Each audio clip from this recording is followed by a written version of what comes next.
Assalamualaikum warahmatullahi wabarakatuh. Anak-anak, tidak terasa ya kita sudah memasuki pembahasan terakhir dalam teks ceramah, yaitu tentang materi mengonstruksi ceramah.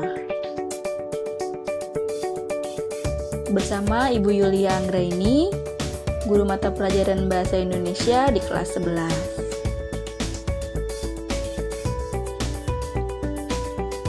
Menentukan aspek-aspek yang disunting dalam teks ceramah. Yang pertama, menentukan topik dan tujuan. Yang kedua, menyusun kerangka ceramah. Yang ketiga, menyusun teks ceramah berdasarkan kerangka dengan menggunakan kalimat yang mudah dipahami. Dan yang keempat, menyunting teks ceramah. Mari kita bahas tuntas satu-satu mengenai aspek-aspek yang disunting dalam ceramah. Yang pertama tadi, menentukan topik.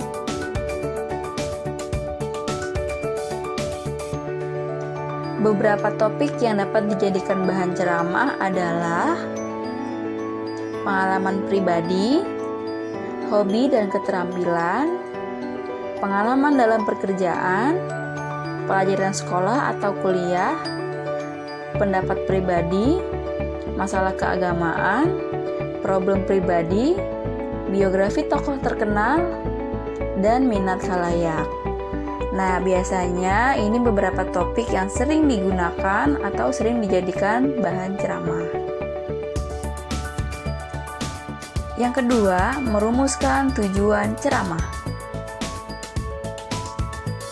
Nah, dalam merumuskan tujuan ceramah ada beberapa macam tujuan, yaitu tujuan umum dan tujuan khusus. Apa sih tujuan umum dan tujuan khusus? Berikut penjelasannya.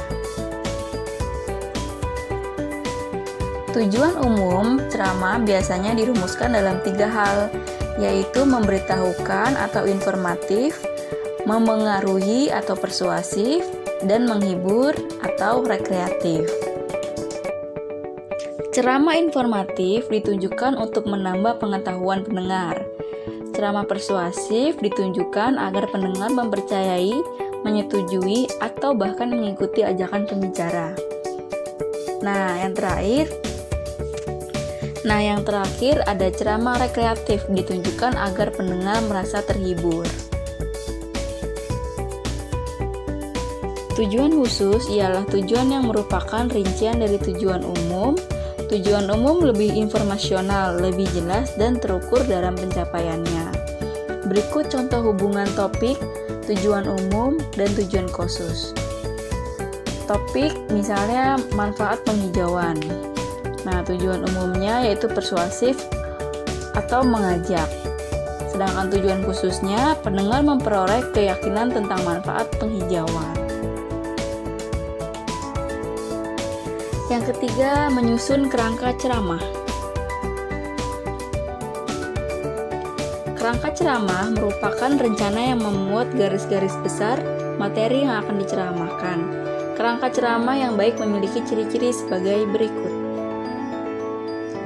A. Ceramah meliputi 3 bagian pokok, yaitu pengantar, isi, dan penutup. B. Maksud dari ceramah diungkapkan dengan jelas. C. Setiap bagian dalam kerangka ceramah hanya memiliki satu gagasan. D. Bagian-bagian dalam kerangka ceramah harus tersusun secara logis. Yang keempat, menyusun ceramah berdasarkan kerangka. Langkah berikutnya adalah mengembangkan kerangka menjadi naskah ceramah yang utuh dan lengkap. A. Mengkaji bahan secara kritis. B. Meninjau kelayakan bahan dengan khalayak atau audiensi. C. Meninjau bahan yang memungkinkan menimbulkan pro dan kontra. D. Menyusun sistematika bahan ceramah. Dan E. Menguasai bahan ceramah berdasarkan jalan pikiran yang logis. Menyampaikan hasil suntingan dengan memperhatikan struktur dan kebahasaan. Kegiatan penyuntingan dilakukan dengan langkah-langkah berikut. Yang pertama, penyiapan teks ceramah yang akan disunting. Yang kedua, penyediaan bahan-bahan pemandu penyuntingan. Yang ketiga, mencermati bahan suntingan secara cermat. Yang keempat, memperbaiki kesalahan yang terdapat dalam bahan suntingan.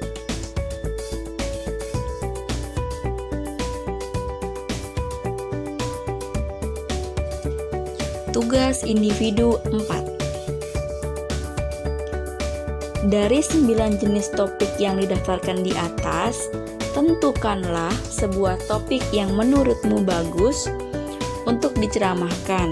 Kemudian buatlah teks ceramah sesuai dengan topik yang kalian pilih di buku tulis. Kalau sudah, silakan kirimkan tugas kalian melalui email atau bisa langsung mereply tugas ini ke email ibu. Atau kalian bisa juga kumpulkan pada saat kalian praktek di sekolah.